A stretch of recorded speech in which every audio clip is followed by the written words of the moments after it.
Let's now talk to psychologists rather than now. I mean, what does someone have to be going through to take the lives of their own family members and their own children at that?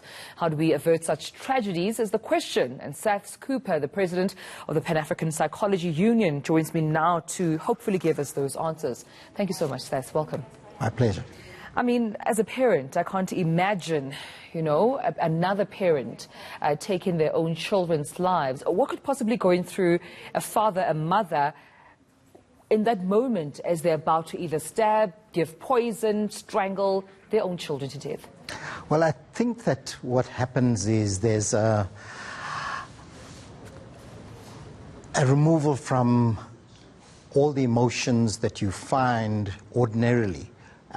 Attachment to your children and the fact that they're part of you, to one where you look at them now as objects that stand in the way of your achieving something, or you want to get rid of yourself, you want to commit suicide, and you then feel that they won't survive without you. And you're going to take your life, therefore you may as well take their lives. And just psychologically, I mean, what's the state of your mental health at that very moment? Very poor. There probably are warning signs for some time, but nobody has taken note of them. They're in a family situation, there's likely to be great discord and inability to deal with conflict and the pressures of being in the family with the external pressures. Finance is often an issue, joblessness, insecurity of one kind or the other, all play a role and impinge on the thinking processes of the individual. Usually male, but it's known, especially in our country, that women do this as well. But men who, for some reason, feel that their only option is to get rid of their partner, their wife, their girlfriend, and whatever offspring they have, if those offspring are with them. That's one thing that and perhaps it's because I'm not a psychologist myself, but one thing that I cannot fathom is why is it that children have to be caught in the middle of this? I mean, if a couple or two parents or a married couple or a couple in a relationship are going through problems, in the instance with the mother from Mpumalanga who also fed her children poison and they of course subsequently died, she said she had witnessed her boyfriend with another woman and therefore she was upset.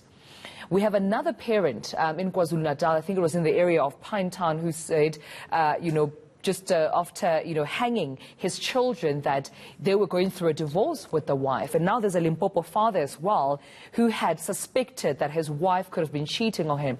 Why is it that innocent children have to be caught in the middle to an extent of being murdered?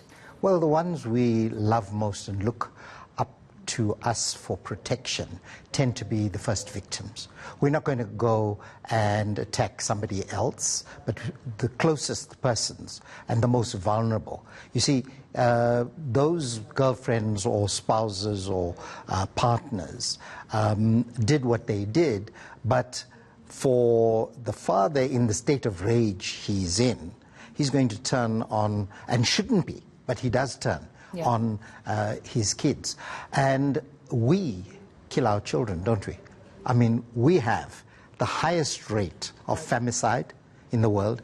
It's a phenomenon that has been on the rise from the mid-1970s, associated with war situations, and increasingly with people who have access to firearms, have been part of the security apparatus, and who are unable to take any other measures for conflict resolution than resort to violence.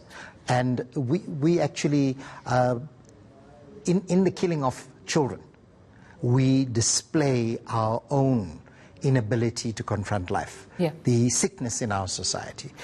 The statistics tell us a terrible story. And just before I let you go, because I need us to not just have a discussion about this, but also, have some solutions in terms of what signs we can look out for.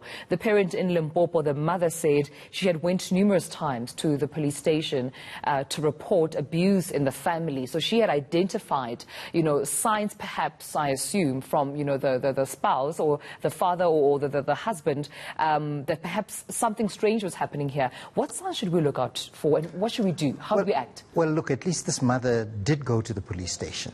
The inability of the authorities to act on that tells a story, and that is a point that the Commissioner of Police, the Minister of Police, should take into account, because it's not on that she went there numerous times. That's one. The other family members, because we pride ourselves on an extended family system, even though we may be living in terrible conditions, just the nuclear family or broken families. But we should be able to call upon our families. Our families should be able to find that something is wrong. For this woman not to have had that support says that there's a serious social breakdown in our society, that we're not relying on the usual support systems because they're not available or simply have broken down. And the result is this kind of outpouring, because nobody should be facing this kind of atrocity, and the decision to take one's own is one of the worst that I think any society should be witnessing. Also, thank you so much for your time and coming to the rundown. All right, we'll leave it at that. That is Saths Cooper joining us right here. He's the president of the Pan-African Psychology Union, and joining us talking about what could possibly be behind, parents, family members murdering their relatives.